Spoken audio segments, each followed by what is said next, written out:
podcast da MIT Technology Review Brasil, apresentado por a Movery Hub.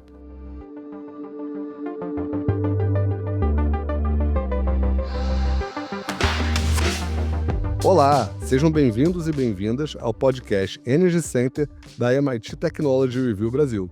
Eu sou Hudson Mendonça, editor executivo da MIT Technology Review e CEO da Movery Hub. No episódio de hoje, vamos fazer uma atualização sobre a relação entre IA e transição energética. Dessa vez, sobre uma perspectiva de como esses dois movimentos, cruciais para o futuro da humanidade, podem evoluir de maneira mais complementar. Para me ajudar a traçar esse panorama, tenho novamente, mais uma vez ao meu lado, Tomás Gomes, jornalista especializado em negócio e inovação. E aí, Tomás, tudo certo? Oi, Hudson, tudo bom? Oi, pessoal, tudo jóia? Bom dia, boa tarde, boa noite. Vamos para mais um, então.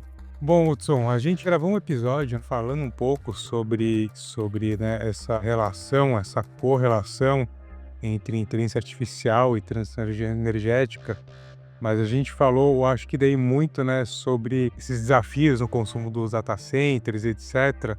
Eu acho que hoje a ideia é que a gente fale sobre uma perspectiva um pouco mais sistêmica dessa relação. Então, para abrir essa conversa, eu queria que você apresentasse aí qual é a sua visão sobre o estado atual dessa relação, por assim dizer, qual que é o panorama que a gente está vendo aí de oportunidades e desafios. Então, Tomás, como você disse, a gente está aqui tratando de dois dos grandes temas que vão nortear a humanidade aí nos próximos anos. Provavelmente os dois temas que mais demandarão investimentos nos próximos 10, 20, talvez 30 anos vão ser exatamente os esforços de transição energética, ou seja, uma mudança do paradigma de energia para o modelo com menos carbono, mais digital, mais descentralizado e principalmente mais democrático.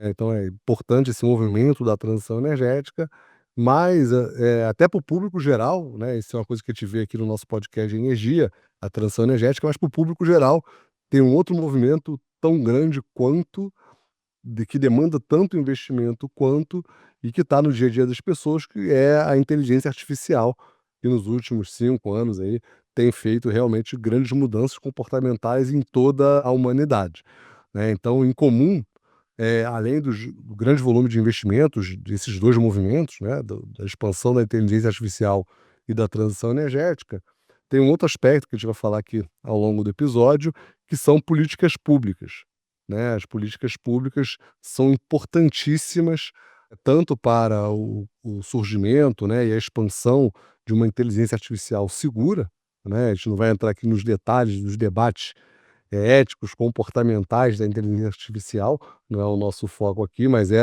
sem dúvida, políticas públicas vão ser fundamentais para uma expansão segura, e a mesma coisa, políticas públicas de incentivos à adoção de fontes de energia e de soluções que emitem menos carbono, né. Então, a gente tem aí um segundo aspecto fundamental que une esses dois temas, né.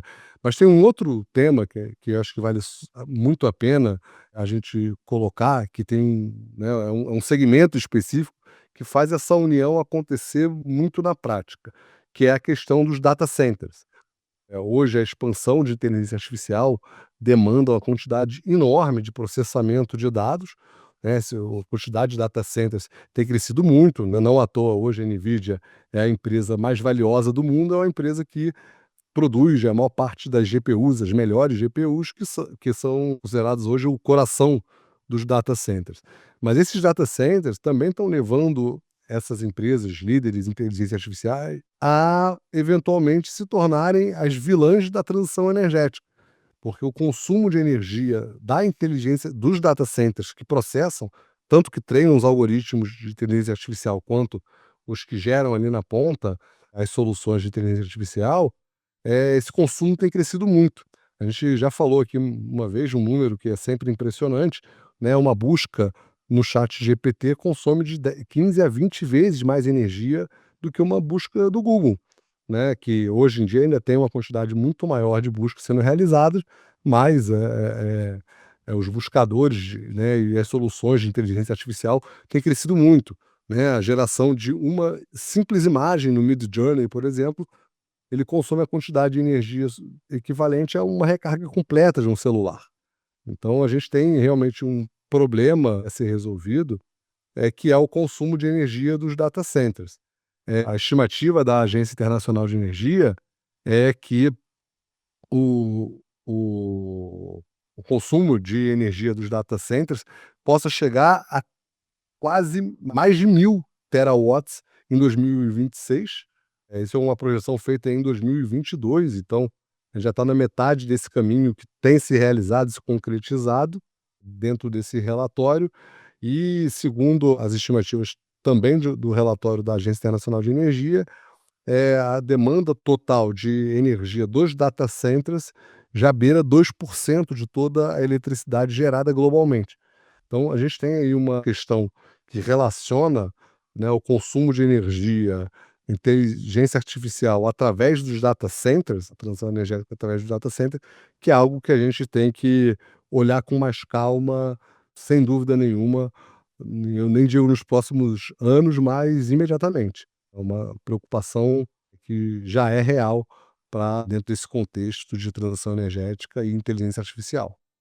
Boa, você falou, agora você comentou bastante sobre os desafios, né, que estão surgindo dessa evolução da indústria de como a gente está vendo e os impactos dela na indústria de energia. Mas eu queria que você falasse um pouco sobre o upside um pouco, né, dessa relação. Quais são aí os principais benefícios que a convergência desses 2 movimentos podem gerar?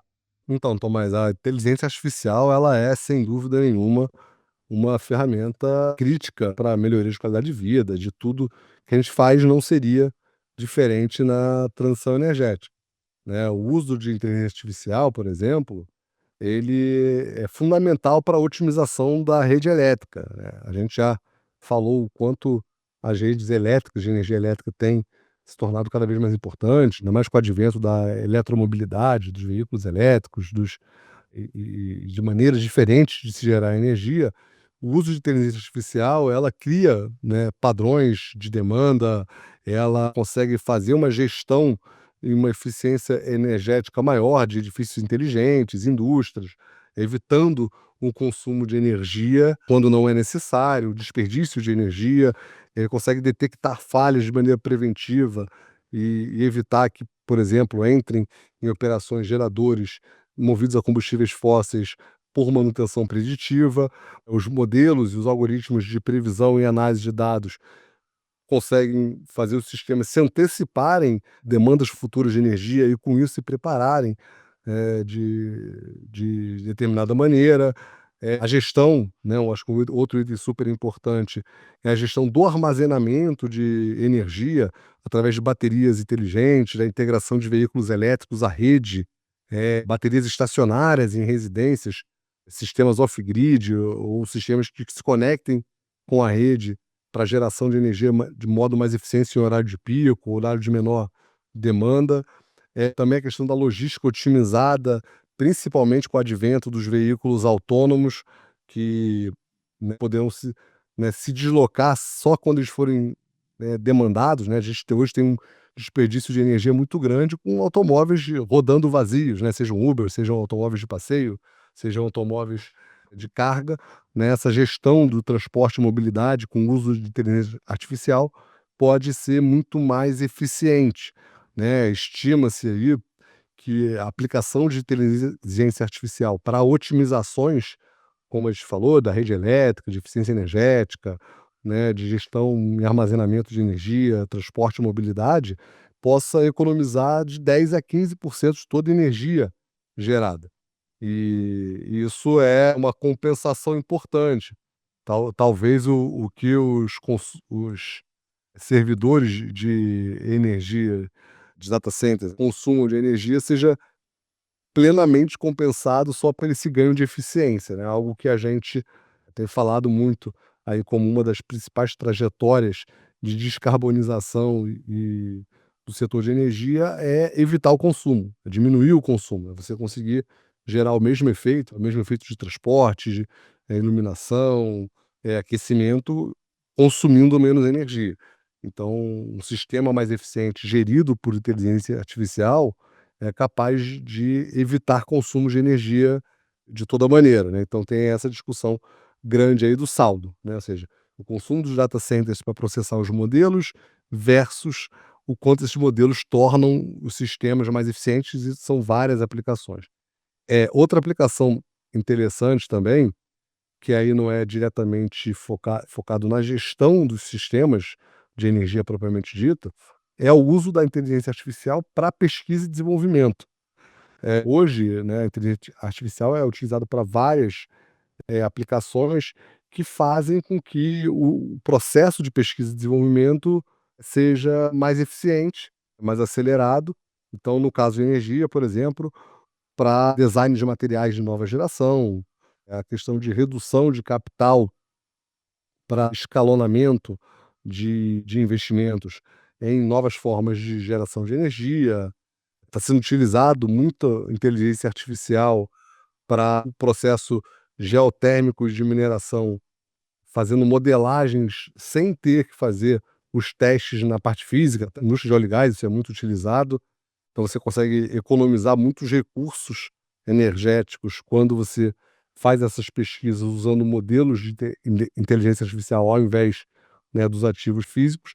E tem um campo que é super importante, que é uma das fronteiras, né, de longo prazo do setor de energia, que a gente volta e meia fala aqui, já fizemos mais de um episódio sobre isso, que são, os modelos de contenção e para evitar instabilidade de plasma nos reatores de fusão nuclear.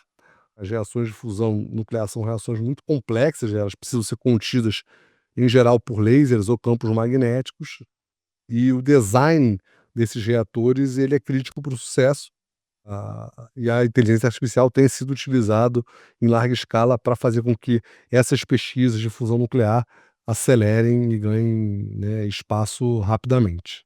Perfeito. E aí, partindo desse contexto, né, quais seriam os outros impactos e desdobramentos que você destacaria? Então, Tomás, a gente, né, sempre viu historicamente os desenvolvimentos e implementações de novas tecnologias em energia serem muito atreladas às empresas de energia em si, né, as concessionárias de energia, as empresas de geração, distribuição e transmissão de energia. Com o crescimento da inteligência artificial, a expansão em larga escala dos data centers e o consumo, né, e aumento do consumo de energia por esses setores, a gente tem agora novos atores, e agora eu estou dizendo que é muito recente mesmo, né, tendo uma preocupação bastante intensa em gerar energia limpa e gerar energia sustentável em quantidade suficiente, que são as big techs, as empresas que hoje lideram todos os desenvolvimentos de inteligência artificial.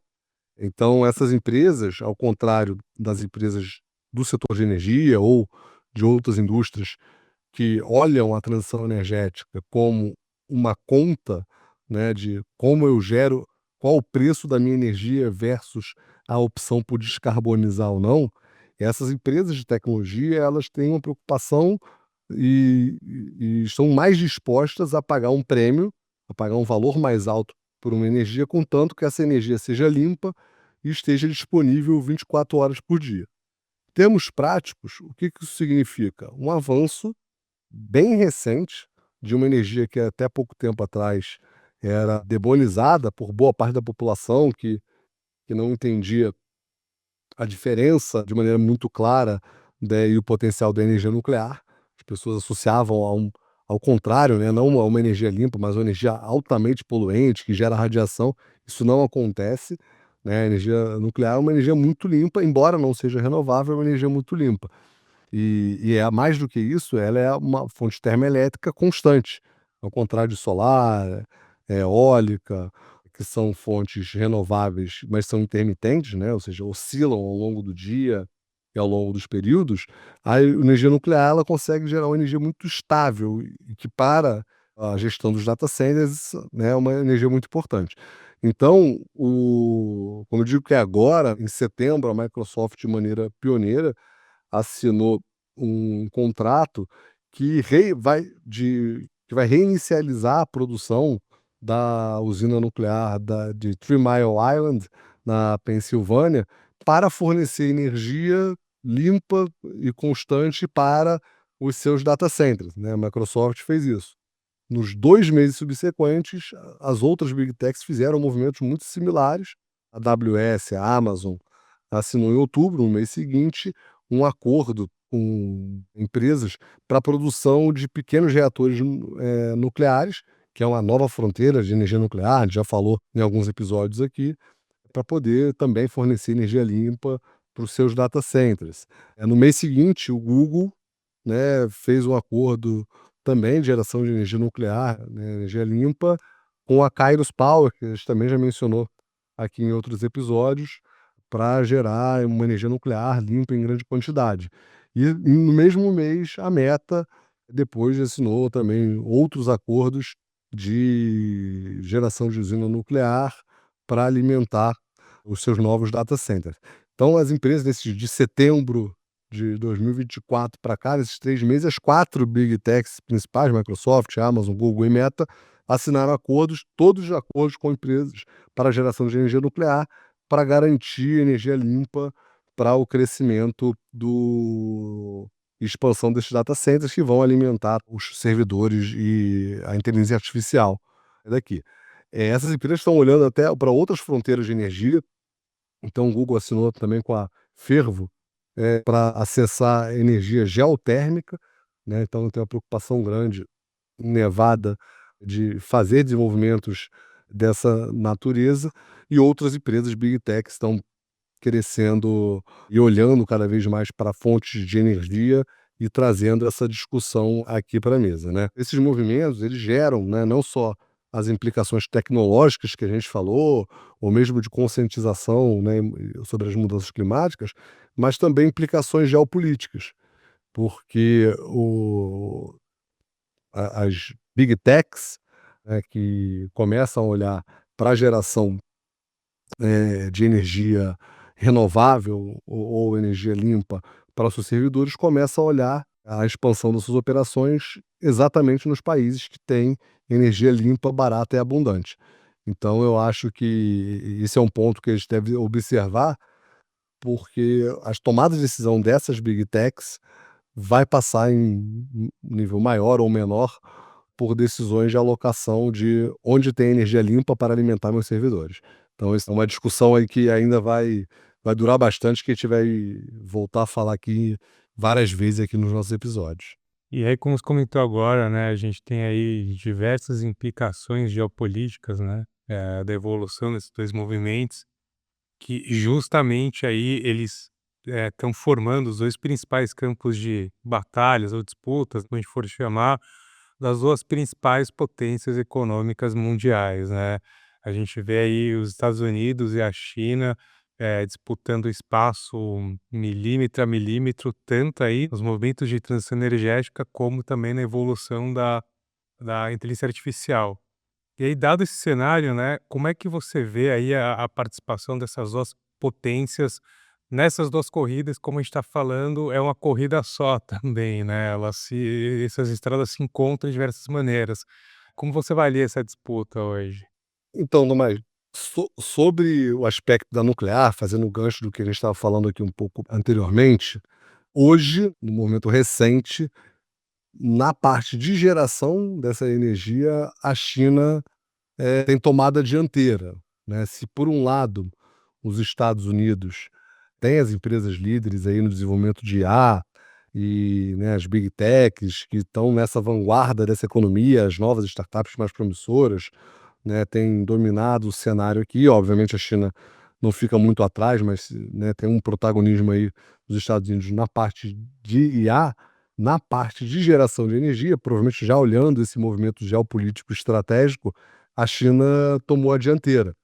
Nos últimos 10 anos, né, na última década, a China comissionou 37 usinas nucleares.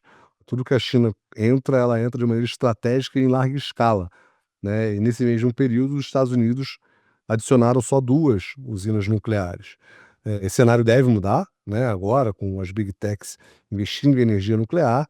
A gente tem uma topografia de servidores de data centers, que tem 2 grandes grupos, né, um grupo que é o grupo dos servidores de IA que treinam os algoritmos, e aí eles podem estar em qualquer lugar do mundo, e aí essa questão geopolítica de aonde os servidores, né, que fazem, o treinamento dos algoritmos vão estar localizados, vai passar pela questão tributária, de exportação de GPUs, né, de chips, que é uma parte grande do capex, mas também de onde tem energia limpa, barata e abundante, né. Então a China, nesse sentido, tem tomado a dianteira, e acho que vale a pena sempre lembrar né, da alternativa. A gente falou aqui de nuclear, mas sempre tem a alternativa da geração intermitente, aceitar a geração intermitente como solar, eólica, que são energias limpas, muito baratas e renováveis, somadas aí a um custo mais alto ainda, que é o armazenamento de energia, né, seja ele de calor, seja ele, né, através de baterias, armazenamento de energia elétrica. Isso é uma alternativa também de você manter uma constância de fornecimento, mesmo a geração sendo intermitente. E a China também tem se destacado bastante na geração solar e geração eólica no mundo, assim como as baterias estacionárias para fazer esses sistemas se manterem, né, o seu nível de produção. Nos Estados Unidos, a gente tem um lugar em específico e que é considerado aí a capital mundial dos data centers, né, que é o Ashburn, em Virgínia, que é um lugar super curioso, porque eles juntam uma série de características que fazem, né, com que aquele local seja um local único. Considerado como o Data Center Alley, que hoje passa quase 70% de todo o tráfego global da internet, foi ali perto de Washington DC, que surgiu a internet, né, o primeiro servidor. Então ali é muito interconectado, tem uma alta densidade de fibras, de intercontinentais, né, com baixa latência, alta confiabilidade, né. Empresas como a AWS, Microsoft, Google, Equinix têm grandes operações de data centers ali, por todas as vantagens, né, de localização ali, mas, mais uma vez, para as próximas rodadas, a questão custo e disponibilidade de energia pode ser crítico. E aí você diz que nem só a competência, né, a gente percebe, nem só a competência, todos os conhecimentos da capital mundial de data center pode ser suficientes para os próximos movimentos de expansão desses data centers. Nesse cenário, eu acho que também vale a pena dizer que o Brasil pode ser um player fundamental. Vai depender, o Brasil lançou recentemente, né, o Plano Brasileiro de Inteligência Artificial, tem vários aspectos ali, coisas que, né, são avanços significativos, coisas que são fatores limitantes, que foram criticados e podem melhorar, mas a questão é que o Brasil, a gente já falou aqui inúmeras vezes, tem tudo para ser um grande líder da transição energética, com uma abundância enorme de energia renovável e constante, né, potência enorme em solar, em eólica, em biomassa, né, até em nuclear, né, a segunda maior reserva de urânio do mundo. Então o Brasil pode se posicionar aí como um ator crítico e fundamental em todo esse processo e começar a atrair cada vez mais data centers e tecnologias de processamento de IA para o território nacional. Então esse é o cenário aí geopolítico, né, sempre a disputa entre Estados Unidos e China, cada um com suas vantagens e suas características, mas o Brasil podendo ser um player relevante por causa da sua alta disponibilidade de energia renovável. Bom, então para a gente começar a amarrar nossa conversa aqui, Hudson, queria que você contasse um pouco para a gente sobre suas perspectivas e também compartilhasse algumas projeções e desdobramentos que podem surgir dessa relação aí no curto, no médio e no longo prazo. Legal, Tomás. Eu queria começar, né, essas considerações finais, saltando uma possibilidade também, né, que junta um pouco de tudo. A gente falou de transição energética, inteligência artificial, política pública, né, geopolítica. A inteligência artificial pode ser usada, inclusive, para modelar políticas públicas e, né, geopolítica, metalinguagem aqui. A gente pode usar a inteligência artificial para otimizar modelos de onde instalar data centers, quais políticas públicas vão maximizar positivamente o resultado e minimizar o impacto de carbono da expansão da inteligência artificial no contexto da transição energética, né, monitorar esses impactos. Então, acho que esse é um ponto importante para a gente considerar um cenário geral, né? Ou seja, a inteligência o uso da IA, da inteligência artificial, para tomar decisão e construção de políticas públicas também. A questão, né, das inovações na área nuclear, e aí não dá para desassociar a energia nuclear da expansão da inteligência artificial e dos data centers. Existem tecnologias que estão tornando esses reatores muito mais seguros, menores, modulares, né? Tem uma startup do MIT que fala de construir reatores nucleares em navios dessa maneira. Então, acho que, né, a gente vai ter uma usina nuclear móvel que pode reconfigurar a maneira onde esses data centers são instalados ou não.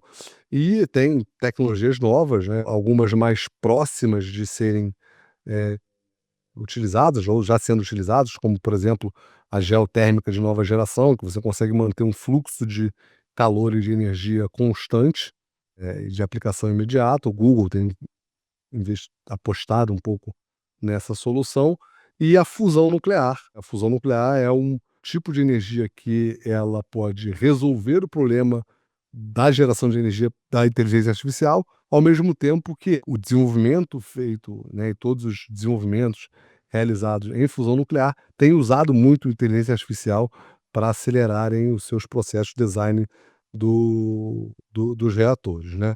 E, por fim, né, acho que um aspecto que também é importante considerar é a maneira que a energia é transmitida. A gente falou aqui um pouco, de maneira reduzida, da topologia dos servidores, como é que eles são instalados, aonde eles são instalados, os tipos de servidores, né, de data centers instalados variam dependendo da aplicação de inteligência artificial, ou seja, acho que né, demandam, né, menor latência. Elas vão ser localizados, os servidores, né, os data centers, perto dos grandes centros, mas os que treinam os algoritmos podem estar em qualquer lugar. Então, se você consegue resolver, talvez, a conexão entre esses dois tipos de servidores, através da transmissão de energia eficiente. Então, novas tecnologias para linhas de transmissão, principalmente em grandes distâncias, podem ser um game changer para ajustar essa questão da geopolítica da instalação dos data centers e, consequentemente, da transição energética. Então, acho que esses pontos aí são pontos interessantes aí que dá para a gente explorar nas considerações finais, né? O uso da IA para decisões de políticas públicas, a questão das novas tecnologias de fissão nuclear, fusão nuclear, geotérmica, ou seja, as termoelétricas de nova geração, que são sustentáveis, e a questão da topologia dos servidores e linhas de transmissão para mitigar um pouco dessa questão geopolítica de localização, da onde a energia é gerada versus aonde os servidores são instalados. Muito bom. Feito aí o panorama, podemos ir para o Energy Bits, então. Vamos nessa? Momento Energy Beats. Bom, vamos às dicas do Energy Bits. Eu vou começar com os meus. Para quem quer saber mais sobre essa interseção entre a transição energética e inteligência artificial, eu super recomendo, né, um relatório da International Data Corporation, né, da IDC. O relatório se chama AI Data Center Capacity, Energy Consumption and Carbon Emission Projection. É um relatório super técnico, mas é um relatório super interessante que mostra para onde a interseção dessas duas áreas está indo, né, em termos de consumo, eficiência de data center, né, emissão de carbono, novas fontes renováveis, toda essa mix, né, de segmentos que fazem com que esse tema seja um tema fascinante, que vai mudar a maneira que a gente vive e aconteça. Está nesse relatório. Esse relatório tem ele que gera essa conclusão de que a gente vai ter nos próximos 4 anos aí cerca de um crescimento de mais de 20% ao ano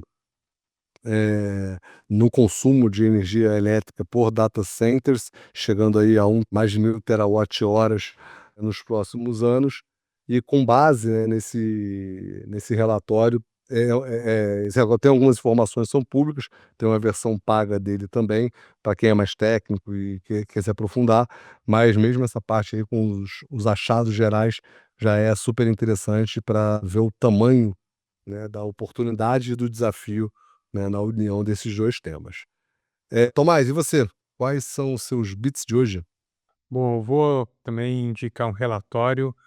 O que eu vou indicar é da 91. 91 é um hub de investimentos. Eles estão sediados na África do Sul e o foco deles é de negócios de impacto no mercado de energia limpa. Eles publicaram um relatório recente, saiu agora em setembro de 2024, que inclusive gerou alguns dos insights que a gente compartilhou no programa de hoje. Chama Powering the AI Revolution. Está disponível no site deles. E o material fala justamente sobre como a IA pode criar movimentos de super escala na indústria de energia limpa. Então fica a minha recomendação, esse paper da 91. Bom, pessoal, esse foi mais um episódio do podcast Energy Center da MIT Technology Review. Mais uma vez, muito obrigado por passarem esses minutos com a gente. Não deixe de nos seguir no perfil da MIT Technology Review, nossa plataforma de podcast preferida, e nas redes sociais. Vai lá. Tomás, mais uma vez, muito obrigado pela conversa e pela parceria. Valeu, Hudson. Valeu, pessoal. Até a próxima. É isso aí, pessoal. Até semana que vem. Podcast da MIT Technology Review Brasil, apresentado por Amovery Hub.